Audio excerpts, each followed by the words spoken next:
Hey guys, Wyatt Claypool here. After the first week of Canada's federal election, apparently Mark Carney has decided that he really needs a big election scandal.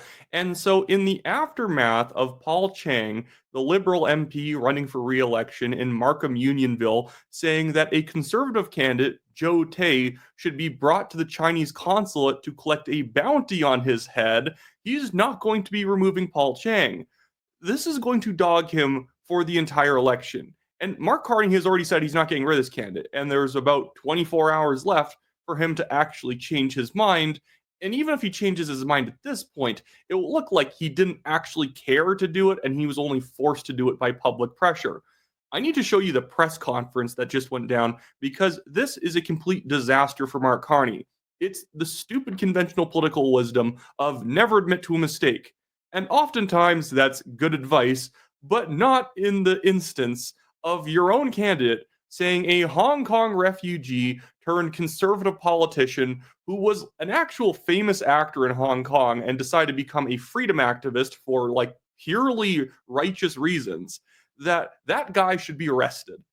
Absolutely ridiculous. Before I get into this, guys, make sure to like this video, leave a comment, subscribe to the channel if you're not yet a subscriber and you want to keep up with my federal election coverage.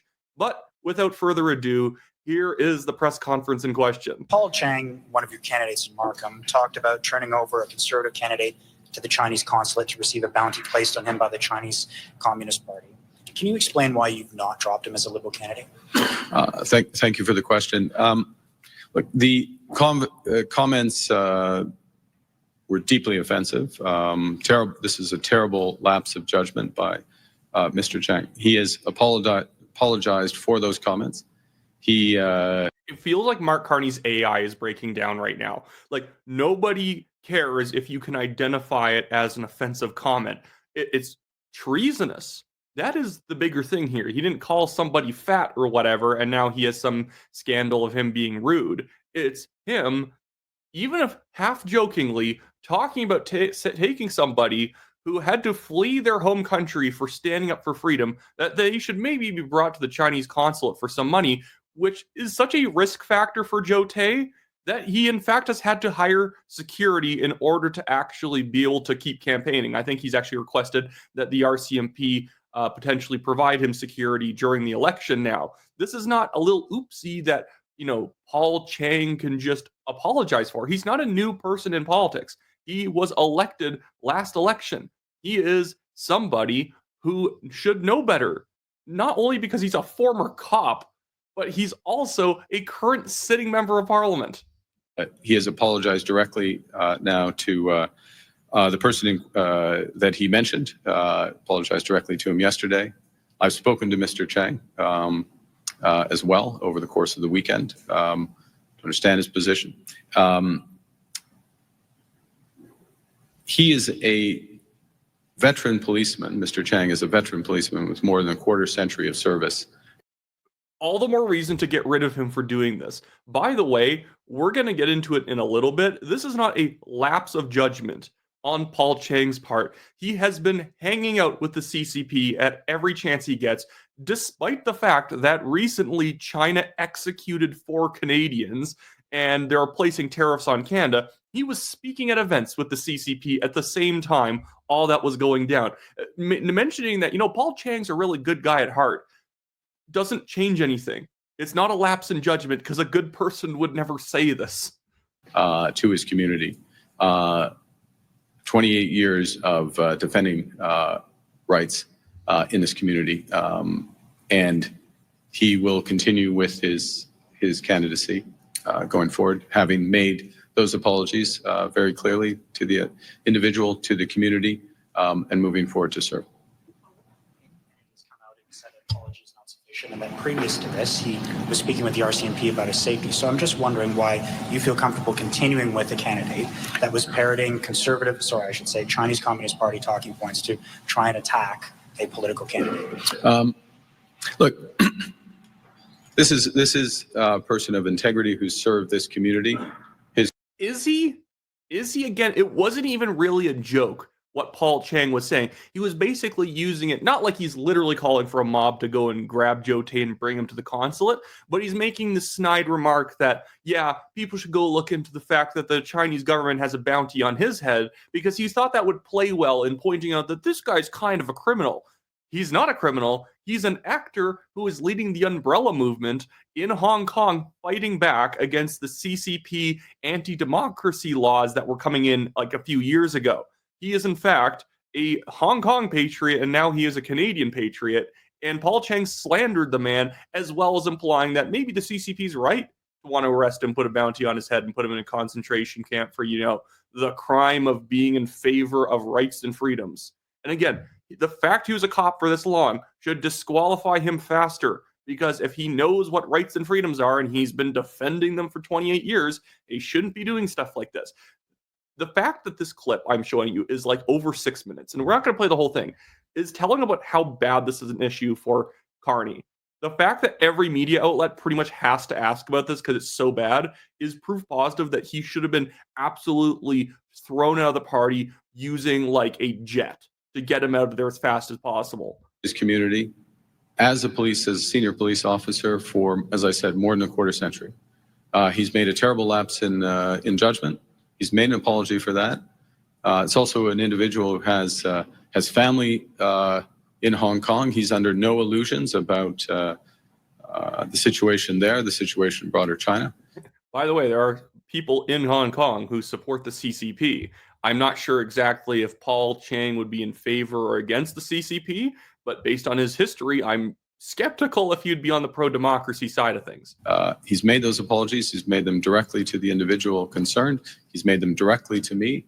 He has my confidence. Thank you. It's not just opposition parties calling for Mr. Chiang's resignation. It's also at least 13 civil society groups. What message are you sending to Canadians who are worried about pressure from China when you allow him to stay on? And how can you credibly criticize Pierre Poilievre for his lack of security clearance when Mr. Chiang is considered a worthy candidate? Well, Exactly. Look at Mark Carney's weird robotic bleeps and bloops trying to do mental gymnastics to get out of this. the first thing, I can very credibly criticize the leader of the opposition for being at 930 days running and not having a security clearance. I will say as well, in the course of my current responsibility, I didn't do that. That wasn't me. I did manage to cut the piece of wood second time running. Although I was under expert supervision. Dude, you can tell he's so uncomfortable right now and he's trying to buy time. This is such a stupid point to be trying to make a joke when someone's asking you about blatant hypocrisy. No, getting back to these are serious matters. You can look at the faces. You can't see it super well, but look at the faces of the workers behind him. They look like they have secondhand embarrassment. Appreciate the question.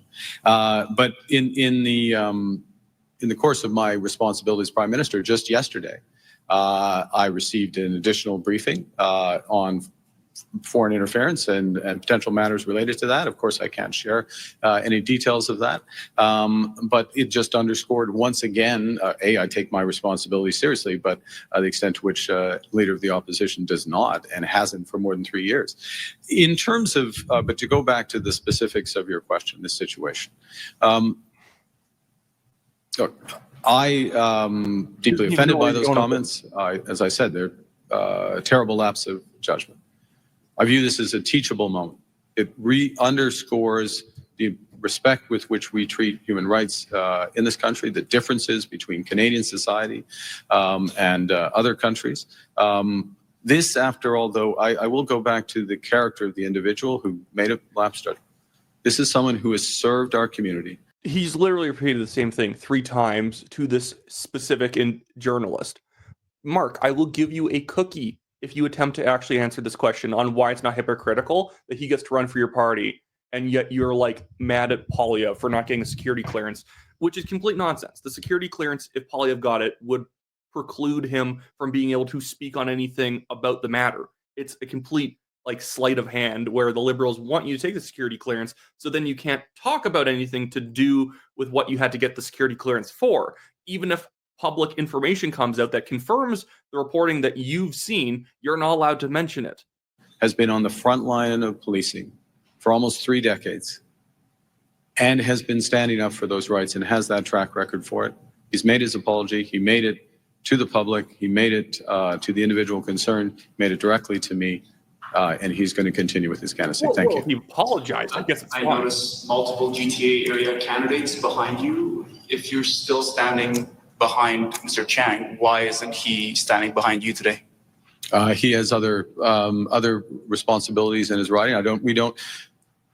Okay, let me just cut in here and say, dude, someone on the Liberal team needs to teach Mark Carney to lie better. And I say this as a conservative that wants him to go down to flaming defeat.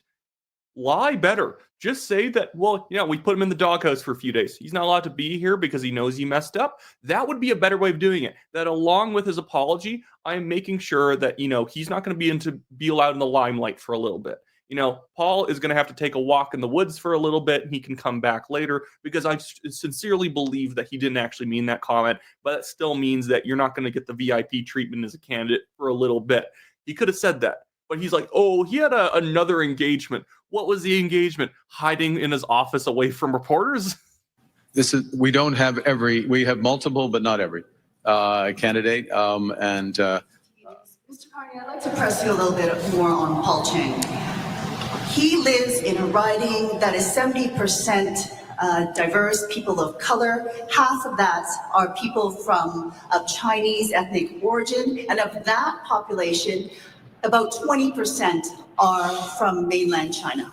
The question that people from Hong Kong have asked me to ask is whether or not you are putting appeal to those voters who may support the policies of China ahead of the democratic rights and safety of dissidents who have called Canada home, and mainly Hong Kong democracy activists who now live in Mr. Chiang's riding? Absolutely not. Absolutely not. Stand foursquare for rights, foursquare for our position, our very strong position vis-a-vis China, respect for Canadian citizens, all. His strong position on China, he's using the potential trade conflict with the U.S. to try and expand trade with China. The guy's a complete hack. Rights of Canadian citizens, irrespective of whether they hold dual citizenship or not, to be absolutely clear.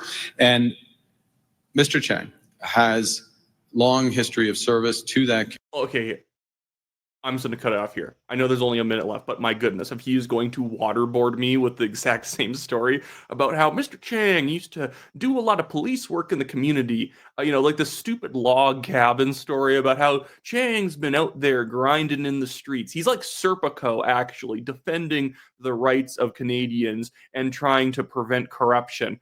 The man is the corruption. The man has so many photos with CCP officials. It's insane. Here is an article from the Bureau, Sam Cooper's outlet. I'm going to link it in the description below. And here is an article that he released yesterday, and it says, O'Toole, Beijing's 2021 interference worst in Chiang's riding. Carney pressed to remove Liberal MP over CCP bounty remarks. So they collected evidence to demonstrate that where CCP front groups were distributing the most literature basically saying you should vote for Chiang, the conservatives are anti-Chinese or whatever. They always do the identity politics thing, because obviously most Chinese people in Canada hate the CCP, but they can potentially make it that, they're going to make it so that you can't actually go back to China ever. They don't like Chinese people. They're blaming you for COVID. They're spreading those kind of lies. It was the worst in his riding. And by the way, let's go over some other things that Paul Chiang has done recently. This isn't like 10 years ago, although we'll bring up some older stuff too. Here's a speech Paul Chiang made to a Chinese diplomats kind of forum, or it was some sort of Chinese-Canadian joint event, days after China executed 4 Canadians. China Enterprise Overseas Service Canada Service Center for bringing us together ahead of what promised to be the most exciting trade exhibition of the year.